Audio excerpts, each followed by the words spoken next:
Mars Lithuania, a corporate blueprint for additionality. Mars Lithuania Wind PPA shows how corporate buyers can use long-term contracts to bring new renewable capacity online.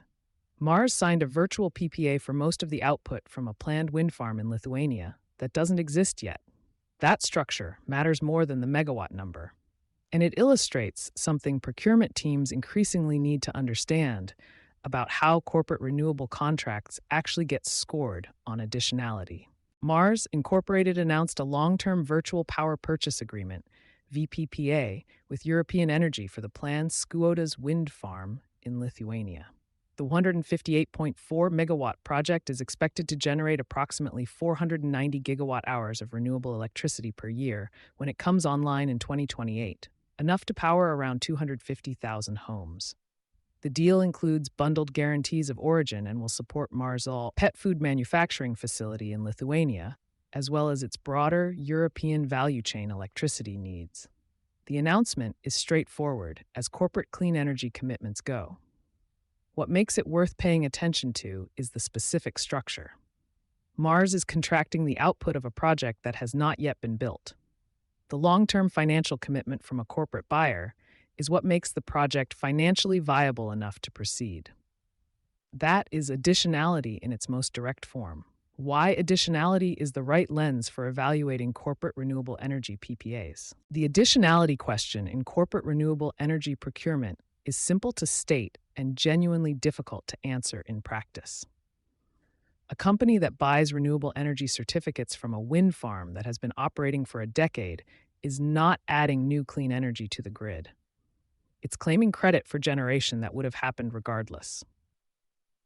A company that signs a long-term contract enabling a project that would not otherwise have been built is doing something meaningfully different. Its commitment is what brings the megawatts into existence.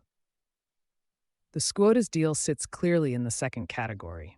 European Energy's Deputy CEO, Jens Peter Zink, put it plainly. Through this collaboration, we are bringing the Skuodas wind farm forward and adding substantial new, domestically produced capacity to Lithuania's energy mix. The project goes online because the PPA exists. That's a credible additionality claim in a way that purchasing existing project recs is not. This distinction is becoming more important as sustainability reporting frameworks tighten. The GHG Protocol's land sector and removals standard and broader corporate disclosure requirements are placing increased scrutiny on whether renewable energy claims reflect actual emissions impact or accounting level attribution.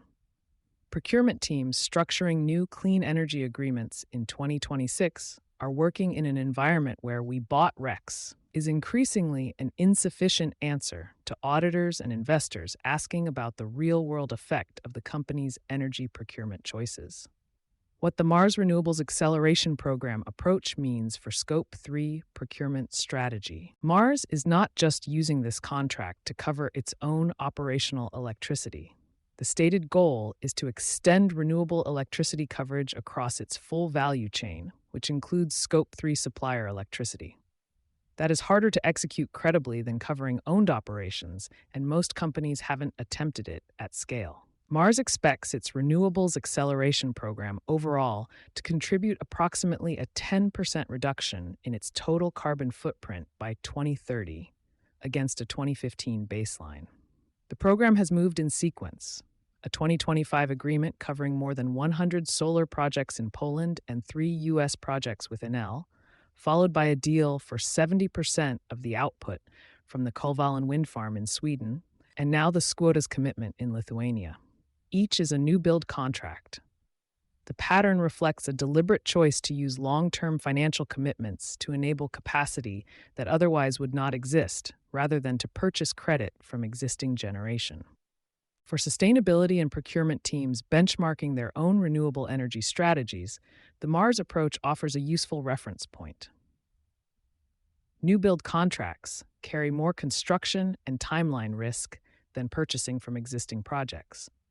But they also carry more credibility when the question is whether the company's renewable energy program is actually changing anything about how much clean electricity exists in the markets where it operates. You've been listening to Sustainability Soundbites by Environment and Energy leader For partnership opportunities, please reach out to our team.